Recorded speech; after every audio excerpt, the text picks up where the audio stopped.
موجودہ دور میں اسلامی نظام کا نفاذ کیسے ممکن ہے؟ موجودہ دور ہو یا کوئی بھی دور ہو، اسلامی نظام دنیا میں نافذ ہونے کے لیے اللہ رب العالمین نے بھیجا ہے۔ یہ اللہ رب العالمین کا حکم ہے، اللہ کے نبیوں کا یہی طریقہ رہا ہے۔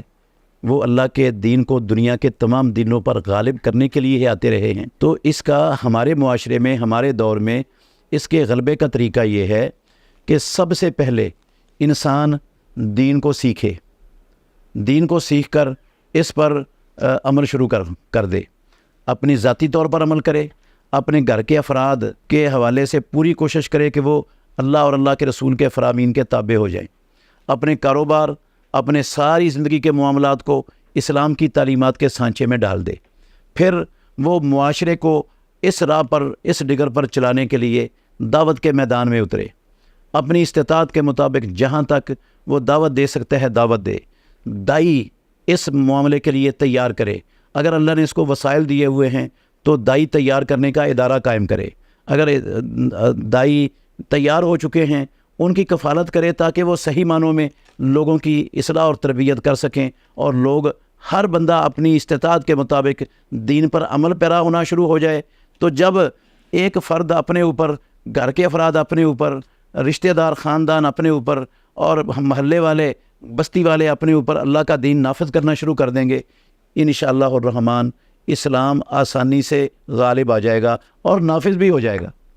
اسلام نیچے سے نافذ ہوتا ہے، اوپر سے نافذ نہیں ہوتا۔ ٹھیک ہے، اسلامی حکومتوں کی بہت بڑی ذمہ داری ہے اس میں کہ وہ اللہ کے دین کے مطابق فیصلے کریں، اللہ کے دین کو جو ہے نا وہ قائم کریں اور اس کا نفاذ کریں، اور اس کے مقابلے میں جتنے باطل قوانین ہیں، وضعی قوانین ہیں، ان سے منہ موڑ کر، اعراض کر کے، چھوڑ کر ان قوانین کا نفاذ کریں اور ان کے مطابق فیصلے کریں۔ تو یہ تبھی ممکن ہے جب نیچے والے لوگ درست ہو جائیں گے نا، تو یہ جو ان مناصب پر پہنچنے والے لوگ ہیں وہ ہماری ہی نسلوں سے، ہمارے ہی قوموں سے، ہمارے ہی افراد ہوں گے، ان کی تربیت ہو چکی ہوگی تو وہ وہاں پہنچ کر بھی صحیح کام کریں گے، اور وہ وہی کام کریں گے جو ان کی بچپن میں تربیت ہوئی تھی۔ اور اگر ان کی تربیت یہ امریکہ کے کالجوں میں، یونیورسٹیوں میں، امریکہ کے اداروں میں ان کے ہاں ہوگی تو پھر نتیجہ وہی نکلے گا جو آج ہم ساری دنیا کے مسلمان ملکوں میں دیکھ رہے ہیں۔